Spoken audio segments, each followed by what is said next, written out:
waa soo qaadan karnaa hadda maadaama wax official ay tahay khilaafa wuxuu ka taagan yahay safaaradda Talyaaniga safiira la soo magacaabay safiir kale taa joogay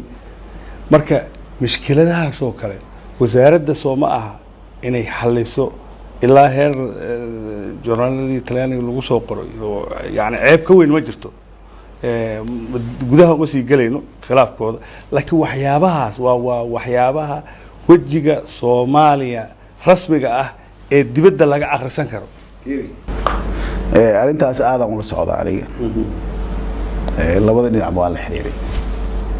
si kastaba ahaatee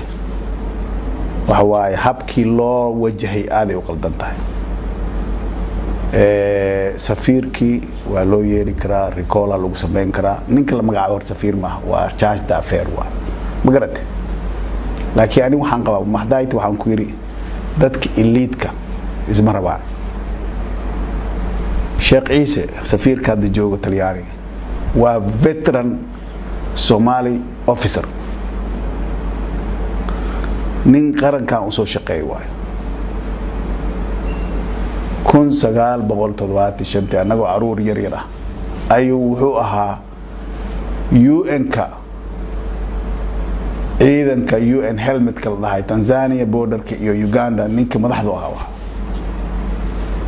nin taariikhdaas wadan kule waa marka waxay ahayd ani waxaan qabay in si gaar ah si gooni ah loo sharfo qof waa laga qaadi karaa meesha isaga maskalaha ma garatay hadduu qalad galayna waxaa la dhihi karaa qaladkaasaa gashay laakiin habkii loo handal gareeyay habkii loo qabsigaas